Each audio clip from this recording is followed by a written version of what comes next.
रामगढ़ जिले के कई क्षेत्रों में वट सावित्री व्रत श्रद्धा और उत्साह के साथ मनाया गया। वट वृक्ष के नीचे बड़ी संख्या में सुहागिन महिलाएं पूजा अर्चना के लिए जुटी। नई नवेली दुल्हनों से लेकर बुजुर्ग महिलाओं तक सभी ने पति की लंबी आयु, सुख समृद्धि और अखंड सौभाग्य की कामना की। महिलाओं ने वट वृक्ष की परिक्रमा कर पूजा की और माता सावित्री और सत्यवान की कथा सुनी। धार्मिक मान्यता है कि वट वृक्ष में ब्रह्मा, विष्णु और महेश का वास होता है। इसी वृक्ष के नीचे माता सावित्री ने यमराज से अपने पति सत्यवान के प्राण वापस प्राप्त किए।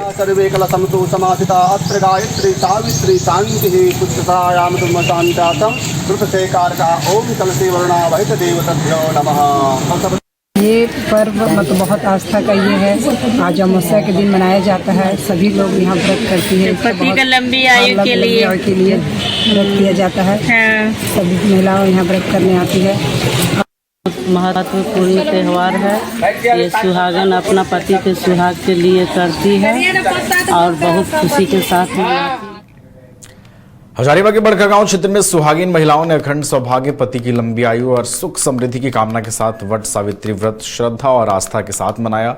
महिलाएं 16 श्रृंगार कर वट वृक्ष के नीचे एकत्रित हुई और विधि विधान से पूजा अर्चना की। इस दौरान महिलाओं ने वट वृक्ष में रक्षा सूत्र और कलावा बांधकर पति की दीर्घायु होने की कामना की। पंडितों से सावित्री सत्यवान की कथा सुनी और दक्षिणा भी अर्पित की। परंपरा के अनुसार महिलाओं ने अपने पतियों को बांस के पंखे से हवा दी और चरण स्पर्श कर व्रत का पारण किया। पूरे क्षेत्र में धार्मिक उत्साह का माहौल देखने को मिला।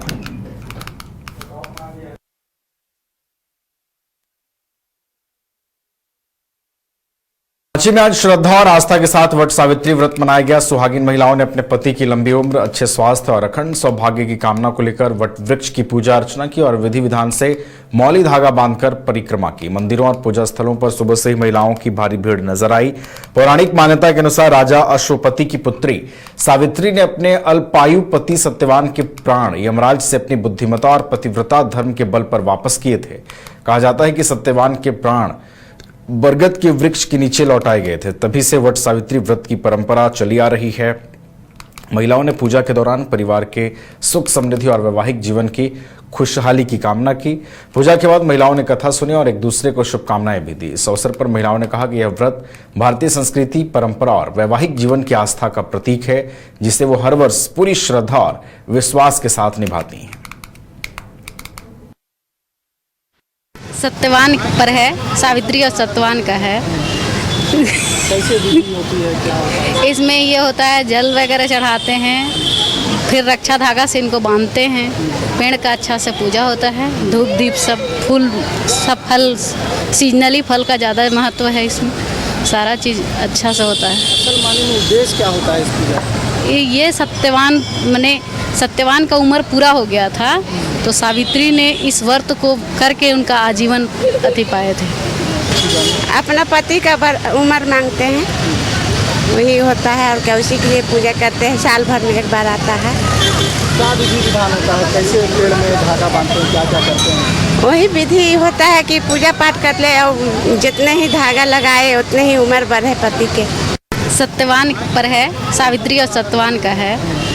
कैसे विधि होती है, क्या इसमें ये होता है, जल वगैरह चढ़ाते हैं, फिर रक्षा धागा से इनको बांधते हैं, पेड़ का अच्छा से पूजा होता है, धूप दीप सब, फूल सब, फल सीजनली फल का ज़्यादा महत्व। घर रहने का मकान भर नहीं, ये खुशियों की तिजोरी है। दरवाजे पर दस्तक देता पड़ोस, खिड़कियों से उमड़ आता आसमां, तारों में उलझी ऐसी ना जाने कितनी दास्तां। कहती हैं चले डायमंड सिटी, एक सफर हम सफर के साथ अपने घर तक। Diamond city, life long bonding, 500 से ज्यादा खुशहाल डायमंड परिवार। जल्दी करें, सिर्फ 200 फ्लैट बाकी। आज ही बुक करें अपना आशियाना।